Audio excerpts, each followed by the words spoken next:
The lights inside the AGT theater were bright, almost unforgiving, but he barely noticed them as he stepped onto the stage. What he felt instead was the weight of thousands of unseen eyes, the live audience, the cameras, the millions who would later watch from their phones and TVs. His name echoed softly from the announcer, and a few scattered claps followed. Not loud, not excited, polite, careful. The kind of applause that said, "We don't know what to expect from you." He adjusted the microphone with slightly trembling hands. Up close you could see it now, the nervous swallow, the shallow breath, the way his fingers briefly clenched and released as if he was grounding himself. He was young, Filipino, slim, dressed simply. Nothing flashy. Nothing that screamed superstar. If anything, he looked like someone who might have wandered onto the wrong stage by accident. Simon Cowell leaned forward in his chair, eyes sharp, already assessing. He had seen thousands of singers. Some good, many terrible. Too many who believed confidence alone could replace talent. His expression was neutral, almost impatient, the way it often was when an audition felt like it might drag on longer than necessary. "So," Simon said, breaking the silence, his voice carrying effortlessly across the room. "What are you going to sing for us today?" The young man hesitated, just for a second too long. A murmur rippled through the audience. Nerves, they thought. He finally leaned toward the mic. "I'm going to sing Elvis Presley." That murmur grew louder, blending into light laughter. Not cruel, but doubtful. Elvis was sacred ground. Legends had been ruined trying to imitate that voice. Simon raised an eyebrow, the faintest smirk tugging at the corner of his mouth. "Elvis," Simon repeated slowly. "All right." He paused, then added, "And why Elvis?" The singer looked out at the judges, then beyond them, as if searching for something far away.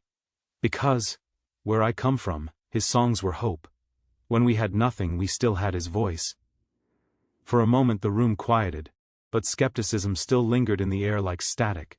Simon glanced sideways at the other judges, then back at the contestant. "Okay," he said, tapping the desk lightly. "Let's hear it." The band readied themselves. A soft instrumental intro began, familiar, unmistakable. And that's when Simon shifted again, lifting one hand slightly. "Hold on," he said. The music stopped abruptly.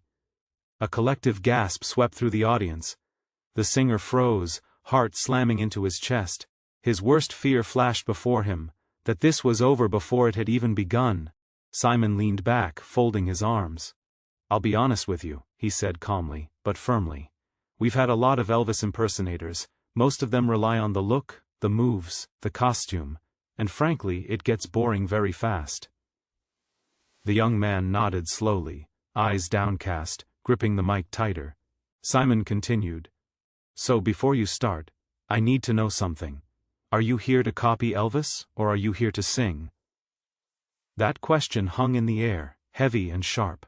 The singer looked up again, and this time there was something different in his eyes, not fear, but resolve.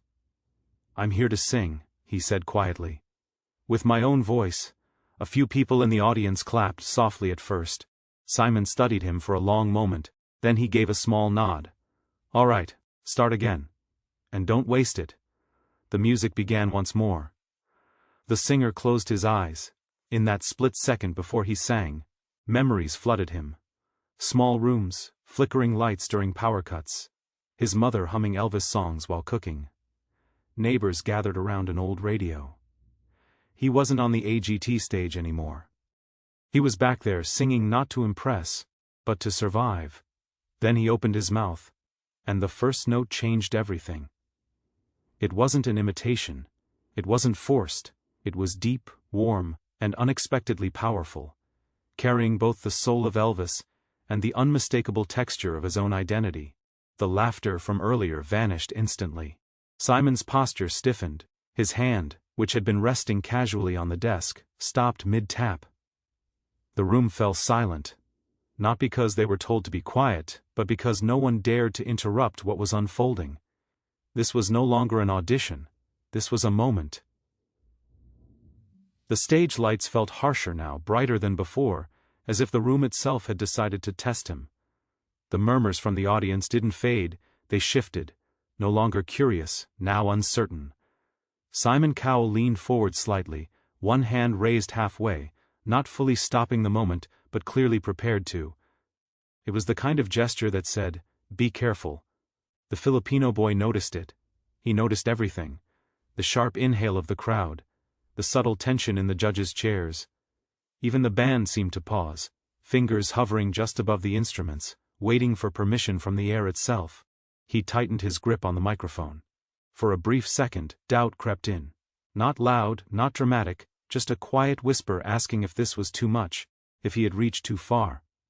His heartbeat thudded in his ears, louder than the crowd, louder than the echo of the massive theater. He thought of the long nights practicing in a cramped room back home, singing softly so neighbors wouldn't complain. He thought of his father's old phone playing scratchy Elvis songs, and how he learned the emotion before the technique. This wasn't a joke. This wasn't an impression. This was something deeper. Simon's hand remained suspended, frozen in uncertainty. The audience held their breath. Then the first note escaped his lips. It wasn't loud, it wasn't flashy. It was controlled, smooth, warm, unmistakably Elvis in tone but carrying something new, something raw. The sound rolled across the theater like a slow wave, and instantly, the room changed. The laughter that had threatened earlier vanished. The whispers died mid-sentence. Even Simon's raised hand stopped moving, hovering there, forgotten. The boy's eyes closed as he sang the second line, his voice settling into the melody as if it had always belonged there. He didn't overdo the vibrato. He didn't mimic exaggerated gestures. He trusted the song, trusted the silence between the notes. The band joined softly, cautiously, as if afraid to disturb the moment. A few people in the front rows leaned forward without realizing it, drawn in by something they couldn't explain. Simon slowly lowered his hand. A ripple of shock passed through the judges' table. One judge's eyebrows shot up. Another's mouth parted slightly, stunned. This wasn't supposed to happen. The setup was all wrong for a serious moment like this. The look, the accent, the expectation, it all pointed in another direction, yet here he was, commanding the room with nothing but his voice. As the song built, the boy opened his eyes and looked straight ahead, not at the judges, not at the crowd, but somewhere beyond them. Like he was singing to a memory only he could see. His confidence grew with each line. Not explosive but steady, grounded. He moved just a little now. A subtle shift of the shoulders, a gentle sway that felt natural, earned. The Elvis spirit was there. But it didn't feel borrowed. It felt lived in. The audience began to react in fragments, one gasp here, a soft "oh my God" there. A woman in the crowd wiped her eyes before she realized tears had formed. A man nodded slowly, as if admitting he'd been wrong. The energy sent loud yet, but it was powerful, pressing inward rather than bursting out. Simon leaned back in his chair, his expression unreadable. This wasn't annoyance. This wasn't skepticism, this was focus. The kind he saved for moments that challenged his instincts. His eyes stayed locked on the singer, tracking every note, every breath. He wasn't judging anymore. He was listening. When the boy reached the chorus, his voice opened up, fuller now, richer, carrying both strength and vulnerability. The sound filled the space completely, erasing the size of the theater, shrinking the distance between stage and seats. For those few seconds, it felt intimate, personal, like a late-night radio song meant for one listener alone. By the end of the chorus the silence was absolute. No laughter, no whispers, no movement. Just a Filipino boy, standing under blazing lights, proving, note by note, that this moment was real. The stage lights dim again. But this time the silence feels different. It's heavier, charged, like the room itself is holding its breath. The Filipino Elvis stands still at center stage, microphone resting against his chest. Eyes closed for just a moment longer than before. You can see it in his shoulders, he's no longer fighting fear. He's remembering something. The band waits for his cue, but he doesn't rush it. He opens his eyes slowly and looks straight ahead, not at the judges, not at the crowd, but somewhere beyond the cameras, as if he's singing to a memory only he can see. The first note comes out softer than expected, almost fragile. It's not the big Elvis power people were waiting for. It's quiet, raw, and trembling. A few audience members lean forward instinctively, confused but curious. This isn't a performance anymore, it feels like a confession. His voice carries a slight crack, not from weakness, but from emotion held back for years. Every word lands gently, yet somehow hits harder than the loudest note before. The room stays silent, not because it's unimpressed, but because no one wants to interrupt whatever is unfolding. Then something changes. The softness in his voice turns into control. He lifts his chin slightly, breathes deep, and the next line comes out fuller, warmer, unmistakably Elvis, but still entirely his own. It's not an imitation now, it's a transformation. The Filipino boy who walked onto the stage nervous and underestimated is gone. In his place stands an artist who knows exactly why he's there. The crowd begins to feel it. Heads nod slowly. A woman in the front row wipes her eyes without realizing it. The camera cuts to Simon Cowell. He's no longer leaning back, he's leaning forward, elbows on the desk, eyes locked on the stage. His expression isn't critical anymore, it's focused, almost stunned. He presses his lips together, as if stopping himself from reacting too soon. The song builds gradually, layer by layer, emotion stacking on top of emotion. When the singer reaches the chorus, he doesn't shout it. He lets it rise naturally, like a wave that's been forming far out at sea and finally reaches shore. And then comes the moment no one expected.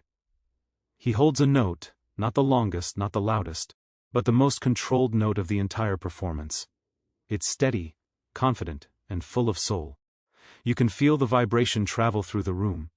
The audience starts clapping in rhythm, slowly at first, then stronger. It's not forced. It's instinctive.